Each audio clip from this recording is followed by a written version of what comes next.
Bismillahirrahmanirrahim. Assalamualaikum warahmatullahi wabarakatuh. Bersua dalam berita perdana malam ini, saya Ahmad Nur Irsyaduddin Hasrom dan saya Harenti Jumetusin. Berita-berita utama malam ini. Kampus baharu LCB menyediakan persekitaran pembelajaran bertaraf dunia bagi para pelajar.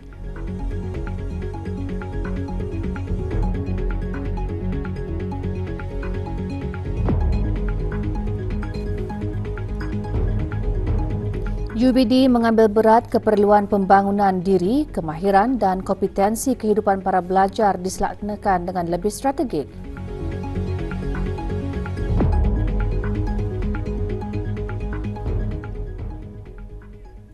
Dalam usaha menyediakan kemudahan terkini dan persekitaran pembelajaran bertaraf dunia kepada para pelajar, Kolej Perniagaan Laksamana LCB melancarkan kampus baharu. Majlis pelancarannya berlangsung pagi tadi di Ibu Negara. Perasmiannya disempurnakan oleh Yang Berhormat Datuk Seri Setia Dr. Awang Haji Abdul Manaf bin Haji Metusin, Menteri Sumber-Sumber Utama dan Pelancongan. Dengan pembinaan kampus baru itu, LCB komited untuk menyediakan persekitaran pembelajaran bertaraf dunia dan memiliki kemudahan canggih bagi meningkatkan pengalaman akademik. Kampus tiga-tiga ini antaranya dilengkapi auditorium dan beberapa dewan kuliah.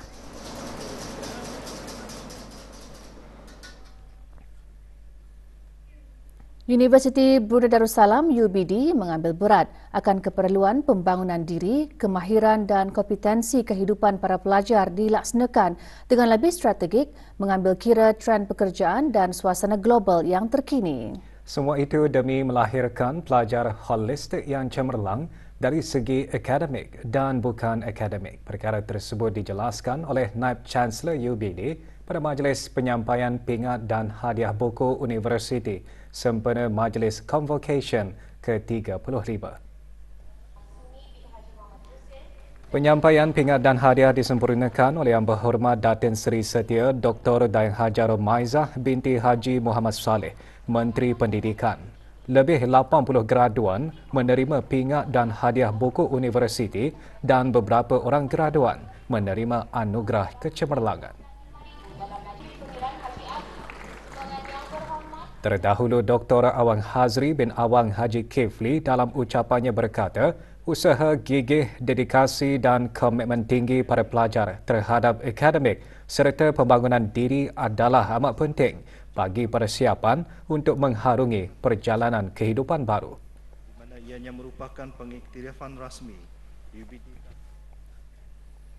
Sekolah Menengah Sufri Bokiah Dutong, Sekolah Menengah Saidina Umar Al-Khattab, Mahat Islam Brunei dan Sekolah Menengah Pengiran Jaya Negara Pengiran Haji Abu Bakar Kuala Belait mara ke pertandingan peringkat akhir kuis sejarah Piala Pehen Jawatan Dalam kali ketiga.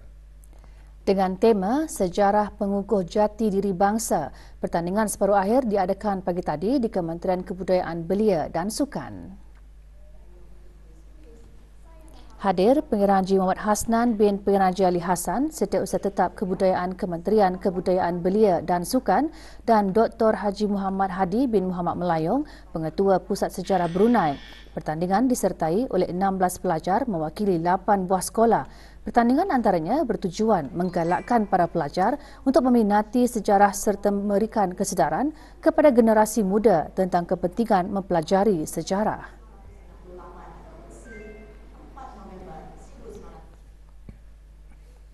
Kerjasama Ekonomi Asia Pasifik APEC berkedudukan baik untuk mempromosikan dan menyokong secara aktif pembangunan kemahiran kepimpinan kaum wanita serta menyediakan peluang kebimbingan.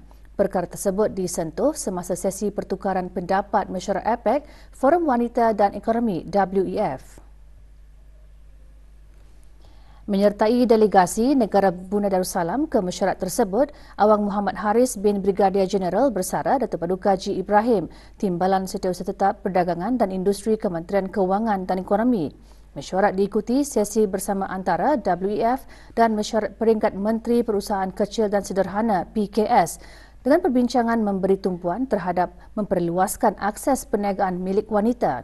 Dalam hal itu, Awang Muhammad Haris mengongsikan usaha negara dalam menggalakkan pertumbuhan perusahaan mikro kecil dan sederhana PMKS termasuk perniagaan milik wanita dan yang diterajui oleh wanita melalui pelbagai inisiatif di peringkat domestik dan serantau. Perbincangan semasa mesyuarat peringkat Menteri PKS ke-29 pula tertumpu kepada beberapa tema termasuk pemerkasaan PMKS di pasaran global. Awang Muhammad Haris turut mengongsikan pandangan negara mengenai memperluaskan peluang bagi mereka yang mempunyai potensi ekonomi yang belum ditorokai. Mesyuarat APEC WF dan Mesyuarat Peringkat Menteri PKS ke-29 diadakan baru-baru ini di Seattle, Washington, Amerika Syarikat. Ke arah mewujudkan kerjasama bidang penyelidikan, pendidikan dan program latihan berkaitan pertanian, Universiti Islam Sultan Sharif Ali UNISA menandatangani Memorandum Perjanjian MOA bersama 4 pengusaha pertanian tempatan. Majlis penandatanganan MOA sempena Maharajan Haflul Takharuj kali ke-13 itu diadakan petang tadi di Kampus Sinaud UNISA. Penandatanganan adalah antara Fakulti Pertanian UNISA dengan Maya Breeder Farm, RZ Prisma Enterprise, Hasmid Enterprise dan Ibnu Anwari Enterprise. Hadir menyaksikan penandatanganan Dr. Haji Nur Arfan bin Haji Zainal, Rektor UNISA.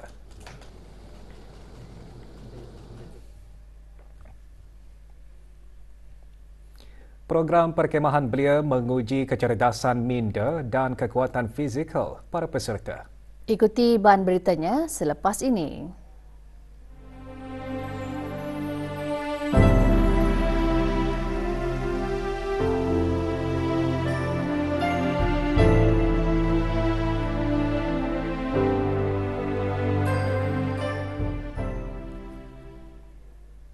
Kolej Universiti Perguruan Agama Seri Begawan Kupu SB semalam meneruskan jerayawara sempena sambutan ulang tahun Hari Keputeraan Kebahadulian Mahamulia Paduka Seri Baginda Sultan dan Yang di-Pertuan Negara Brunei Darussalam ke-77 dan sambutan Ilal Hijrah.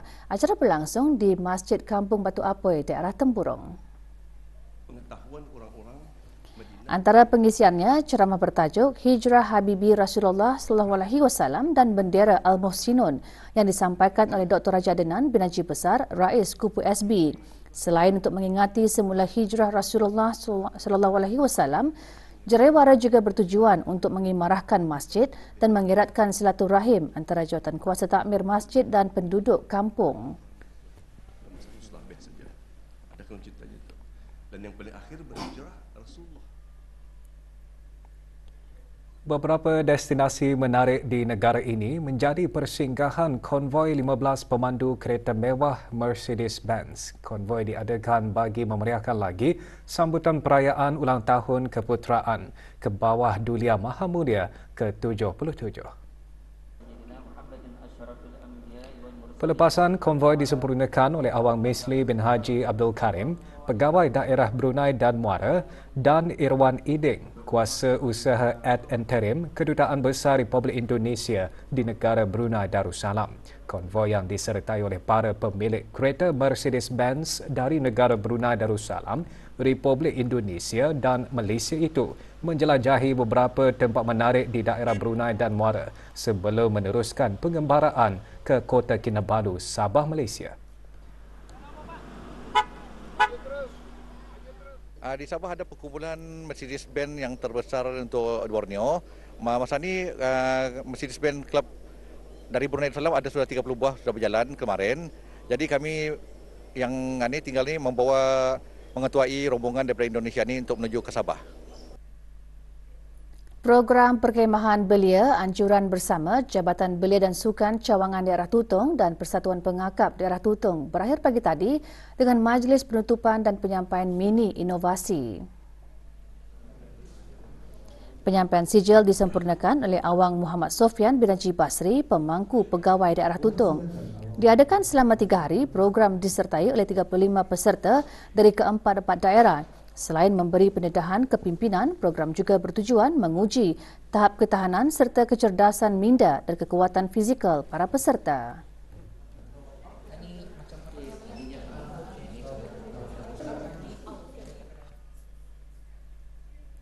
Kepercayaan digital dalam ekonomi ASEAN penting bagi menangani cabaran yang dihadapi PMKS. Ikuti bahan mengenainya sebentar lagi. As we grow older, our dreams become deeply rooted in us. Though the path in front of us may be difficult, with the support of those around us and the guidance of Laksamana College of Business, we can achieve so much more beyond our imagination. Dare to dream and branch out to journey farther than ever before. With LCP, we inspire to be extraordinary.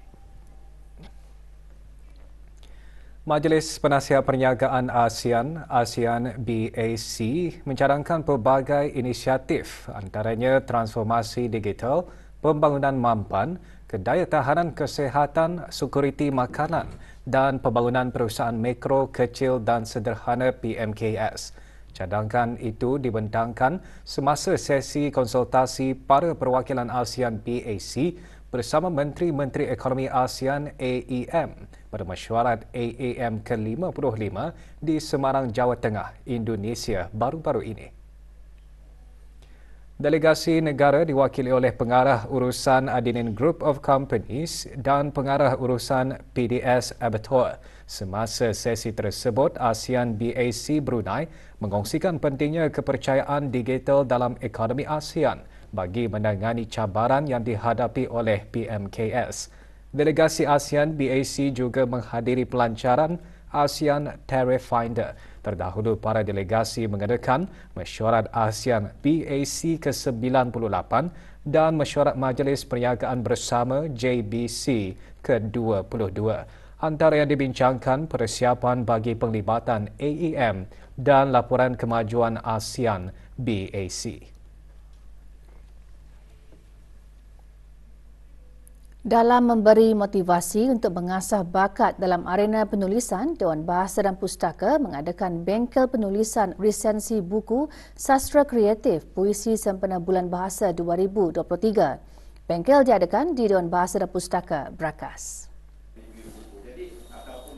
Bengkel merupakan kesinambungan daripada program resensi buku sastra kreatif yang menumpukan kepada buku puisi untuk diresensi. Ia bertujuan memahami mesej dan menyeraikan faktor-faktor menarik dalam sesebuah buku puisi serta melatih dan merangka penulisan berdasarkan kesesuaian tajuk yang dipilih.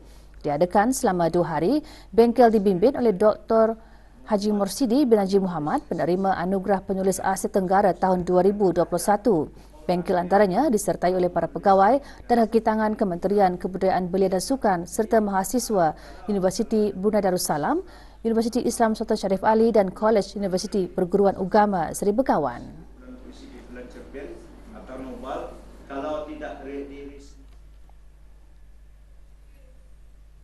Bahagian industri dan ekosistem perniagaan melalui Unit Sukatan dan Timbangan SDT dan Jabatan Perancangan Ekonomi dan Statistik JPES melalui Jabatan Hal Ehwal Pengguna di bawah Kementerian Kewangan dan Ekonomi mengadakan operasi bersepadu ke atas beberapa buah premis perniagaan di Kampung Sungai Liang dan Kampung Lumut daerah Belait pada 15 Ogos lalu. Hasil operasi 20 unit alat sukat dan timbang digunakan bagi tujuan perdagangan adalah sah, tepat dan berdaftar dengan Unit Sukatan dan Timbangan SDT selaras dengan Akta Sukatan dan Timbangan 1983 Penggal 151 dan Peraturan-Peraturan Penelitian Alat-alat Sukatan dan Timbangan 1994 Ceraian 3-1 dan 2. Para penguatkuasa unit SDT juga mendapati beberapa buah premis perniagaan tidak mempamerkan tanda berat bersih ke atas produk-produk berbungkus seperti sayur, buah, makanan kering dan barang mentah dan mempamerkan tanda berat yang tidak selaras seperti mana tanda berat yang tertera pada setiap bungkusan. Sementara itu, JPES telah mengeluarkan 2 notis amaran dan 3 kompaun berjumlah RM500 dan RM700 kepada 4 buah premis perniagaan bagi kesalahan di bawah Akta Kawalan Harga Penggal 142, iaitu menjual minyak masak melebihi harga maksimum yang ditetapkan dan kegagalan mempamerkan tanda harga bagi sebahagian barangan yang dijual di dalam premis perniagaan. Liga Futsal Brunei 2023. 2 perlawanan berlangsung semalam menyaksikan Kota Ranger dan Shah United mengutip 3 mata penuh setelah menewaskan lawan masing-masing. Perlawanan berlangsung di Dewan Serbaguna Bolkek Garrison, Brakas. Perlawanan awal menyaksikan Kota Ranger bertemu BIBD SRC. Pada separuh masa pertama, Kota Ranger mendahului perlawanan 5-1. Masuk babak kedua, 4 lagi gol dijaringkan oleh Kota Ranger manakala BIBD SRC hanya mampu menyumbat 1 gol. Keputusan akhir perlawanan Kota Ranger 9, BIBD SRC 2.